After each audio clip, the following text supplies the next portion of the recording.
For years, the WNBA has been described using one word: failure, low ratings, limited coverage, constant questions about whether the league could survive. That framing sounds reasonable on the surface, but it's also misleading.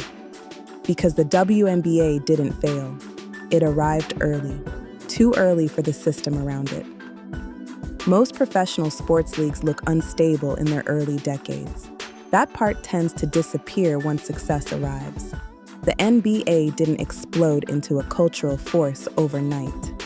In its early years, teams folded, franchises relocated, television deals were inconsistent, players worked second jobs just to stay in the league. That's real history. At the time, those signs looked like weakness. In hindsight, they look like growing pains. The WNBA launched in 1997 into a sports world that wasn't built to sustain it. Cable television was fragmented. Streaming didn't exist. Sports media revolved around a small number of broadcast windows, and anything outside those windows struggled to survive. If you missed a game, you missed the story completely. That matters more than raw interest. People don't follow leagues simply because they exist. They follow continuity. They follow narratives they can return to, week after week, season after season. That repetition is everything. In the early years of the WNBA, moments happened in isolation. A great performance would draw attention for a night, maybe a week, and then disappear. There was no reliable system to carry that attention forward. When a season ended, so did most of the coverage. No build-up, no memory, no momentum. That created a visibility gap.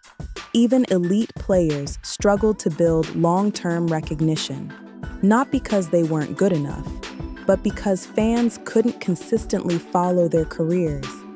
This wasn't a talent problem. It was a structural one. At the same time, women's basketball was improving rapidly beneath the surface.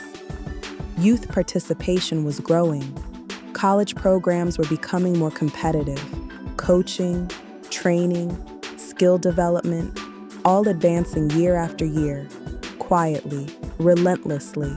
By the time players reached the professional level, the quality was already there, but the ecosystem wasn't. Players entered the league ready to perform, without the media infrastructure needed to sustain attention. Seasons ended, visibility faded, momentum reset. That cycle repeated, again and again and again.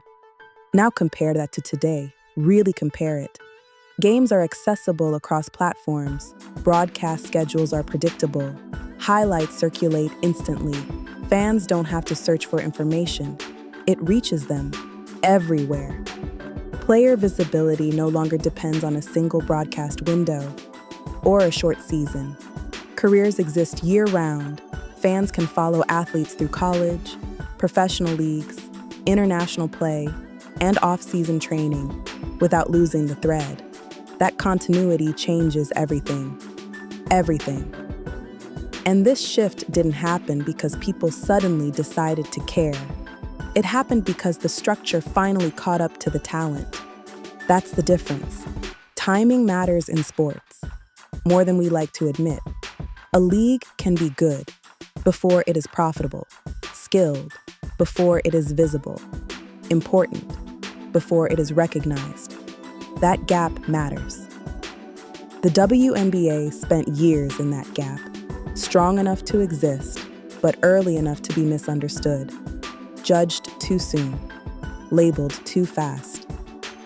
When growth didn't happen immediately, critics framed patience as failure. But building a professional sports league isn't a sprint. It's infrastructure, habits, and time, years of time. Other leagues benefited from decades of trial and error before becoming stable. The WNBA was expected to arrive fully formed, in an environment that wasn't designed for it. That was never realistic. Now those conditions have changed. Development pipelines are clearer. Media coverage is more consistent. International competition has raised the level of play.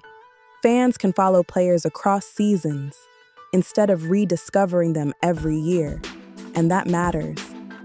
The league didn't need to be rescued.